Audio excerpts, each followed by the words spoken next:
Hi friends, welcome back to my channel. In this video, we are going to discussing about NISM Series 5A Mutual Fund Distributors Exam mock test for Chapter 10. First question. Which of the following best defines standard deviation in mutual fund performance? Option A. Return variability from the benchmark. Option B. Measure of average return over 5 years. Option C. Total market return of an equity scheme. And option D. Risk-free return offered by government bonds. Correct answer is option A. Return variability from the benchmark. Standard deviation is a measure of total risk, indicating how much a scheme's return fluctuates from its average return. Next question. A mutual fund has a standard deviation of 4% and another has 6%. Then what does this imply? Option A. First fund gives better returns. Option B. Second fund is safer. Option C. First fund has lower volatility. And option D. Both funds are equal in risk. Correct answer is option C. First fund has lower volatility. A lower standard deviation reflects less variability and hence lower risk. Next question. What does a negative alpha value in mutual fund performance suggest? Option A. The fund has outperformed its benchmark. Option B. The fund's performance matched market returns. Option C. The fund underperformed the expected risk adjusted return. And option D. The fund has high volatility. The correct answer is option C. The fund underperformed the expected risk adjusted return. Next question. If a mutual fund has a beta of 1.2, then it implies option A. Fund is more volatile than the market.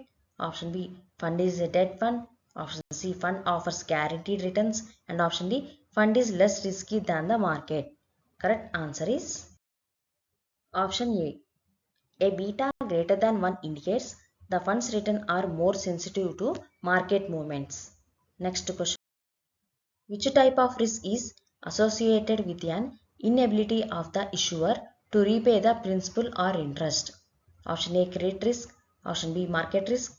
Option C. Reinvestment risk. And option D. Liquidity risk. Correct answer is option A. Credit risk. It arises when the issuer may default on repayments. Next question. Sharpe ratio evaluates option A. Absolute return of a scheme. Option B. Portfolio diversification. Option C. Return generated per unit of total risk. Option D. Return compared to peers. Correct answer is option C. Return guaranteed per unit of total risk. It uses standard deviation to assess the risk adjusted performance. Next question. What is the benchmark for a large cap equity fund likely to be? Option A. Nifty 50. Option B. S&P BSE Mid Cap. Option C. CRISIL Liquid Index. And option D. 91-day T-bill. Correct answer is option A. Nifty 50. Large cap equity funds typically benchmark against Nifty 50 or similar indices. Next question.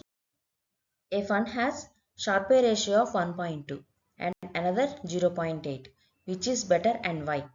Option A. First fund, higher return per unit of risk. Option B. Second fund, lower volatility. Option C. First fund, lower NAV. And option D. Both are same if returns match.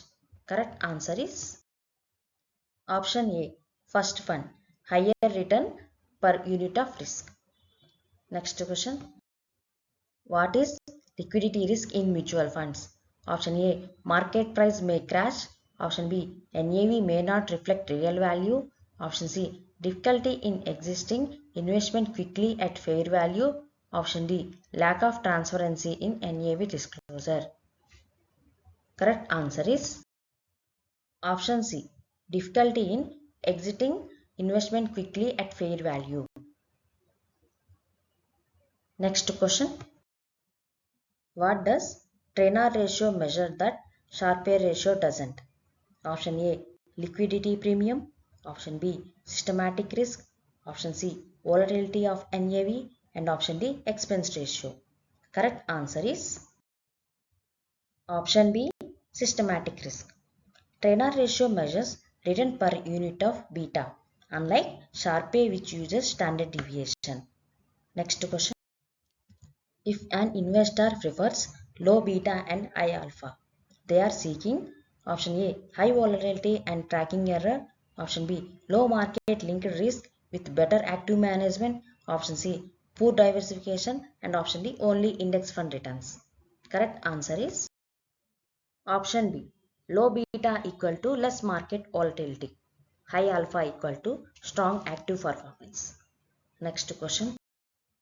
The R-square value in a mutual fund performance context indicates option A, fund manager's experience, option B, expense ratio fluctuation, option C, correlation between fund and benchmark, and option D, credit quality of bonds. Correct answer is option C, correlation between fund and benchmark. R-scale value shows how much of the fund's performance is explained by the benchmark. Next question.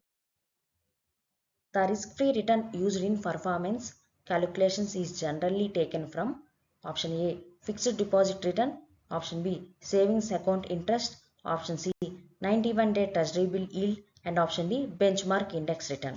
Correct answer is option C, 91-day treasury bill yield.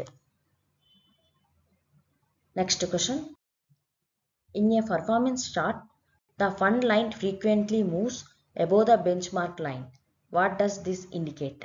Option A, high volatility, option B, underperformance, option C, consistent alpha, and option D, negative Sharpe ratio.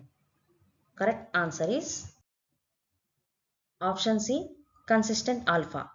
Staying above benchmark implies the fund consistently outperforms its benchmark equal to positive alpha. Next question. A fund has an average return of 12%, a risk-free rate of 6%, and a standard deviation of 4%. Then what is the Sharpe ratio? Option A 1, option B 1.5, option C 2, and option D 0.5. Correct answer is option B 1.5. Sharpe ratio equal to average return minus risk-free rate divided by standard deviation. Means 6 by 4 equal to 1.5. Next question. What is unsystematic risk in mutual fund terms? Option A, risk due to overall market trends. Option B, risk that cannot be diversified. Option C, specific risk that can be reduced by diversification. And option D, interest rate fluctuation risk. Correct answer is option C. Unsystematic risk is specific to a company or sector and can be diversified away. Thank you for watching my video. Please subscribe for more chapters.